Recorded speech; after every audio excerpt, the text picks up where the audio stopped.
Good morning again, everyone. This is Katrina with the Iowa Department of Corrections, and it is my absolute honor and privilege to introduce to you Donald Hinton. Donald is a real estate investor, an educator, and a storyteller who is focused on helping everyday people break into investing without traditional barriers.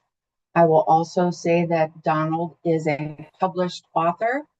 Donald, we welcome you. Thank you so much for being with us today, and the stage is yours. Thank you.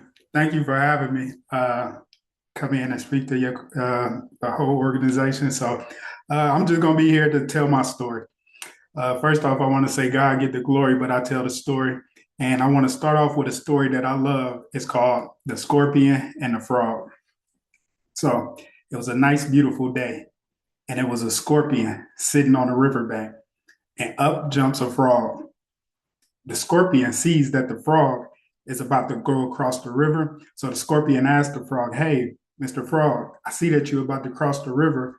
I'm trying to go across the river also, but I can't swim. Can I hop on your back and get a ride?" The frog looks at the scorpion and says, "No, if I put you on my back, you'll sting me and I'll die." The scorpion said, "What kind of sense does that make? Because I can't swim. So if I hit you on your back, we're gonna both drown." So the frog look at him and says, "Okay, I'll put you on my back." So they get halfway across the river, and bow, the scorpion stings the frog. The frog look at him like, "Why did you do that? Now we both about to drown." And the scorpion looks at the frog and says, "Because I'm a scorpion and I sting frogs." I start off with that story because I used to be that scorpion. I'm gonna share my presentation with you real quick, and we'll go from there.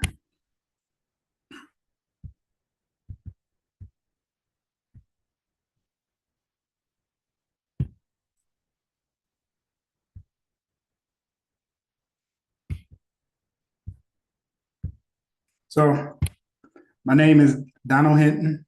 I'm a I'm a real estate investor, and I grew up in a small town. I grew up in a small town called Alton, Illinois. That's me, the cute little baby up there. And I grew up without my dad. And I grew up without my dad because my dad did 20 years in federal prison for selling drugs. So I grew up in the era of selling drugs and getting money and listening to the rappers and wanting to be like a rapper. My dad, my grandpa, my auntie, they all been in federal prison. So I naturally became a product of my environment, and I ended up like them. I ended up doing 8 years in prison because of the decisions that I made. And what they don't tell you while you're in prison is that you have to see your kids grow up in pictures. And that's the hardest part about it.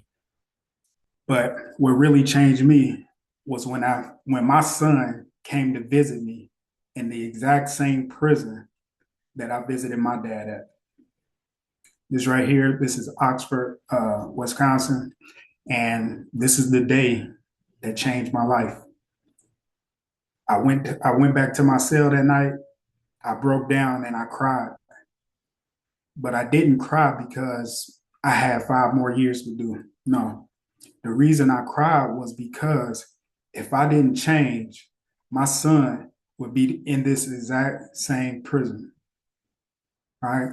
So I went back to my cell. I got away from the TV. I put down the James Pattersons and I started educating myself. I started educating myself on psychology, real estate, stock market, anything that would help me change and be a better person. While I was in there, I also worked Unicore. So Unicore is basically like I call it prison slavery. Like you remember when they used to make the license plates in those old movies? That's basically what Unicore does. So I was a accountant. So I would pay all of the light bills and things like that. I would process the invoices and things like that. And in my free time, I I was the store man. So the store man would buy honey buns and resell them to other inmates for a small profit. So that's what I did. And while I was in there, I managed to save $10,000.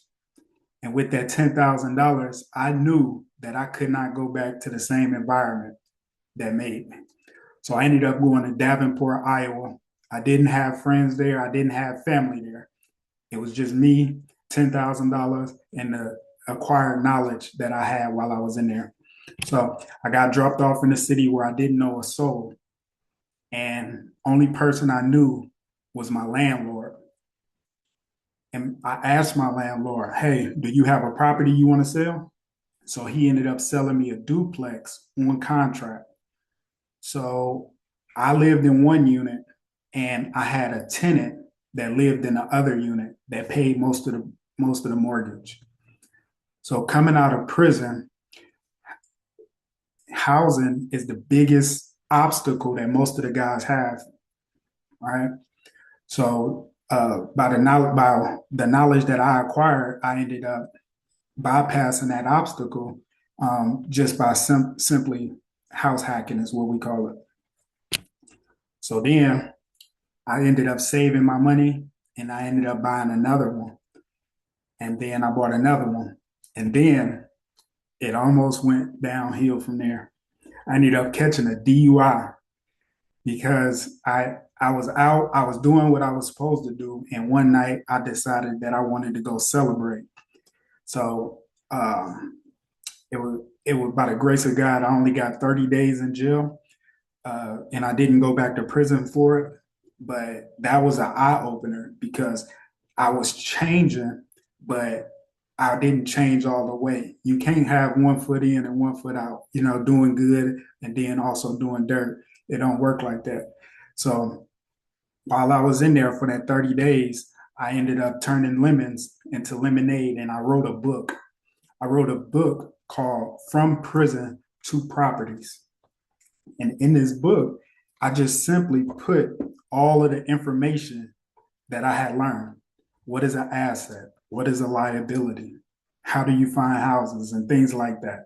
Just the basic knowledge of real estate.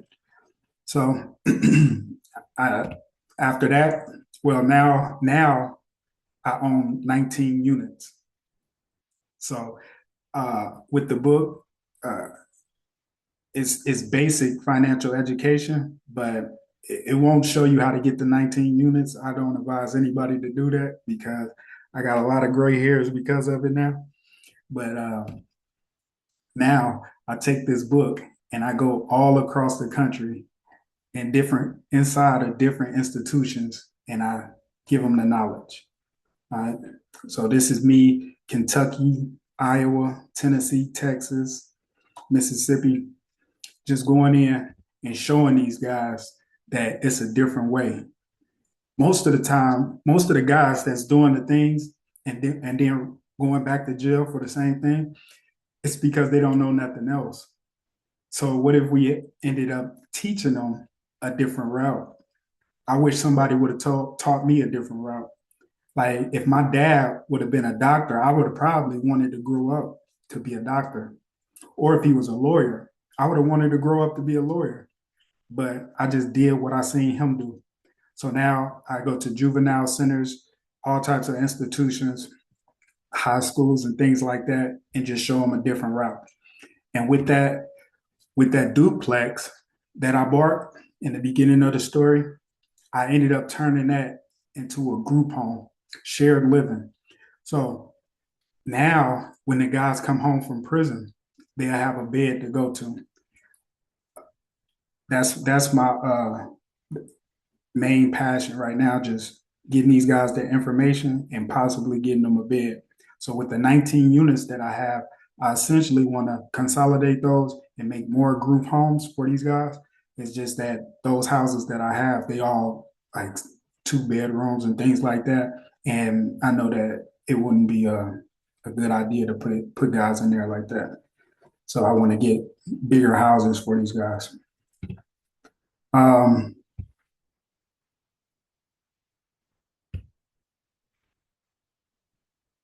right here, this is my QR code. On this QR code, it have all of my information as far as my social media, my email. I dropped the email in the chat.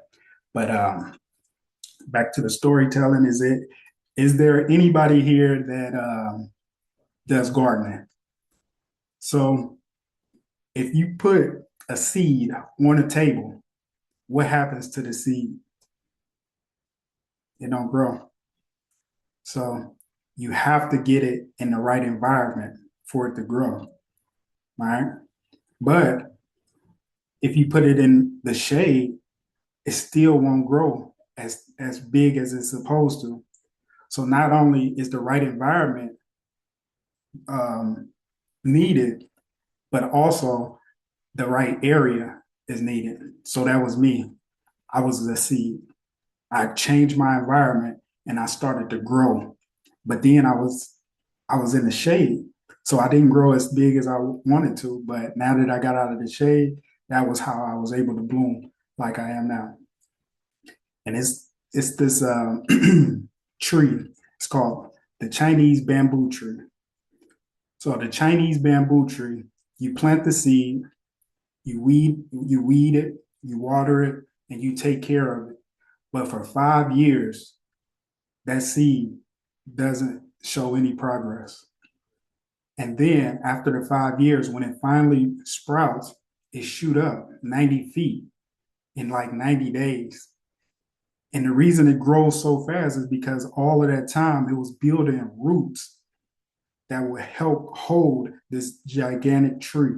And that's what I was doing while I was in prison. I was building those roots.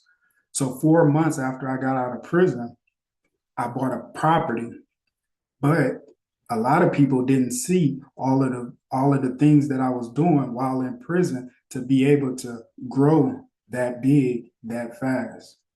All right. It's the story I love. It's called The Water Bear.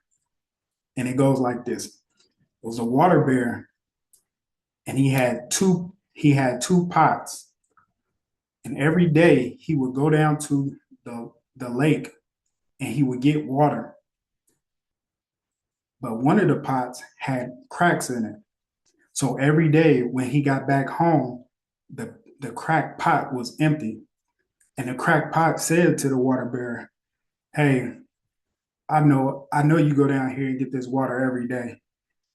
And every day I don't have nothing for you when you get home. I'm sorry." And the water bear says to this cracked pot, he says, "You see those flowers along this path? I planted seeds there. And every day you water those seeds." So that's me. I'm the crackpot watering these seeds. I'm not perfect, but I do what I can. All right. So the scorpion and the frog taught me that some people never change. The seed on the countertop, it taught me that your environment makes a difference. Your environment makes you who you are. And the crackpot told me that beauty can be created from flaws. So that's my presentation for you. I want to dive into some of the things that I shared with these guys while I'm in prison, in the prisons. So if there's any specific questions you have, type it in the chat. But if not, I just want to go over some of the key things that I teach. So I actually ended up writing another book. Me and one of the guys that go into prison with me, we ended up tag teaming and then making an actual workbook, an actual curriculum that these guys can use.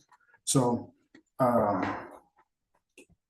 the three things that I teach these guys is find a deal, sign a contract, and find the money.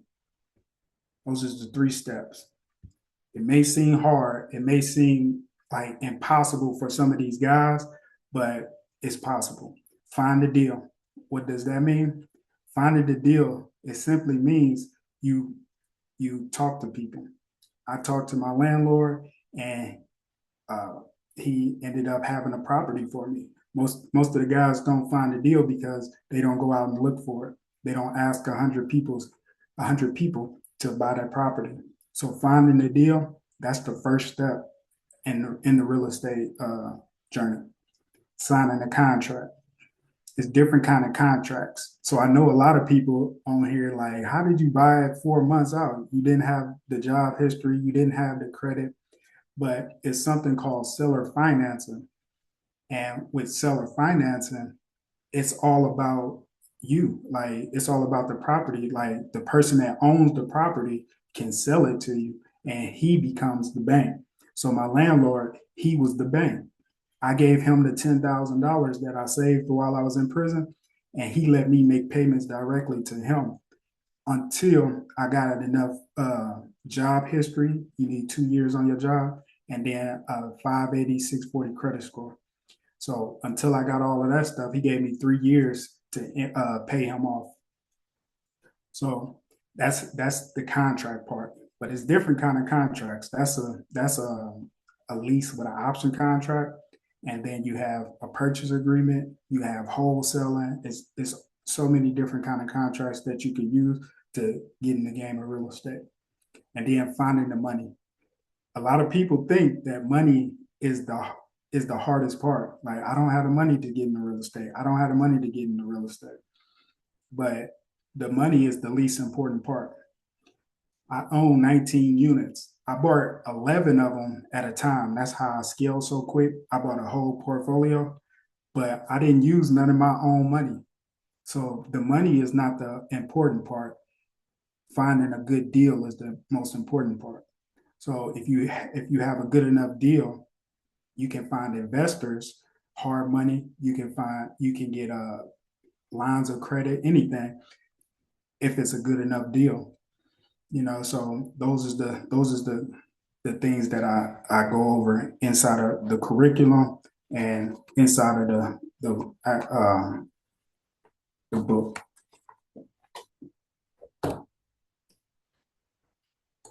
Um, any questions?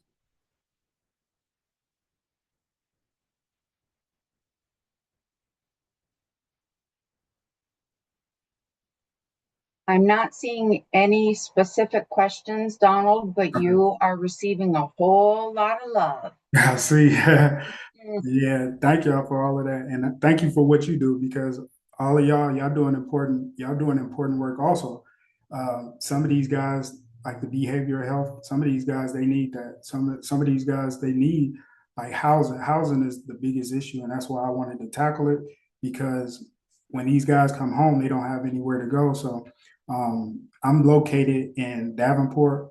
Uh, the group home that I have already established is in Davenport.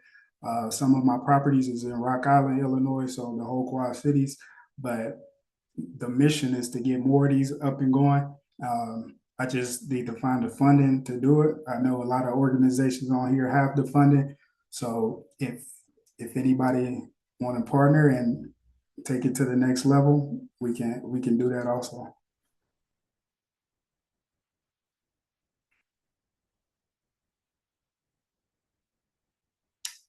Well, I know I'm a little early on time, but that was my presentation, and thank you for inviting me.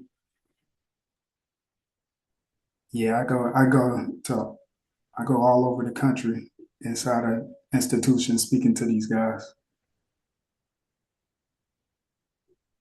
Yeah, yes, I do house returning citizens also. So the last person that just got a bed in my area. He was just now coming home from prison. He was living in a hotel. I was able to, get him up into up into the group home, and now he don't have to pay $1,500 a month. some of these guys, they have good jobs and stuff, but nobody will rent to them. I started the group home with a homeless population. So I had 3 bedrooms and it was only me there.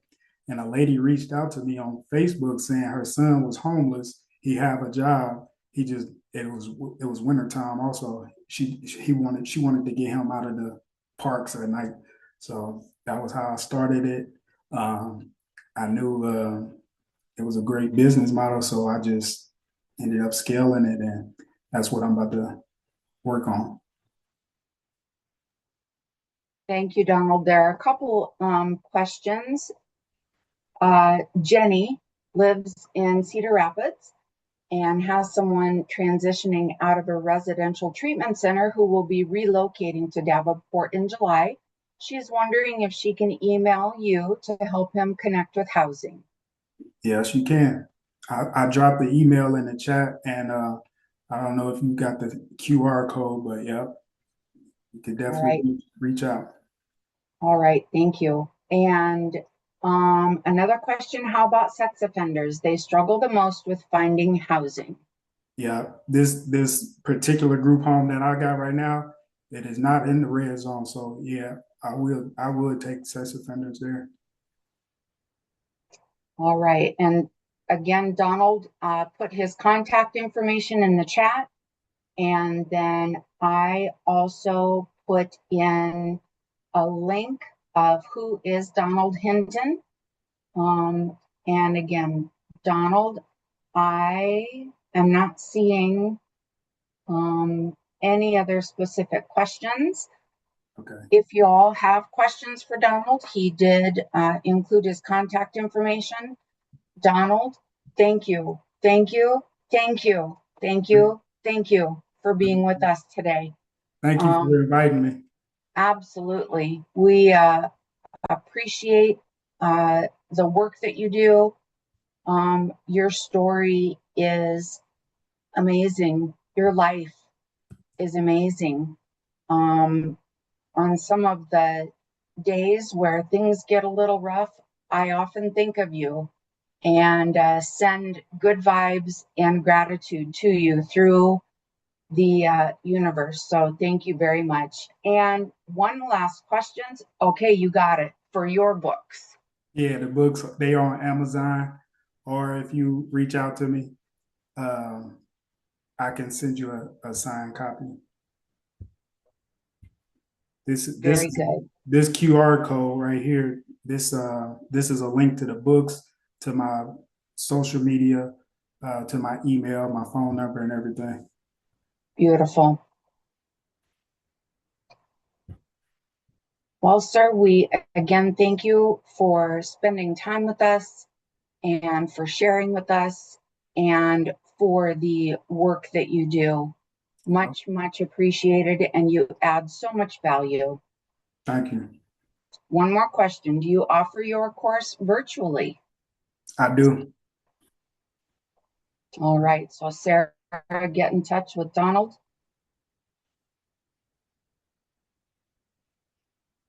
All right. Again, thank you, Donald. And thank you all for being with us this morning, taking time out of your schedules to be with us. We do have a break, lunch from 11:50 until 1 o'clock. And as Luke said earlier this morning, if you do sign off, go ahead and use the same link to bring you back at 1 o'clock. Enjoy your lunch.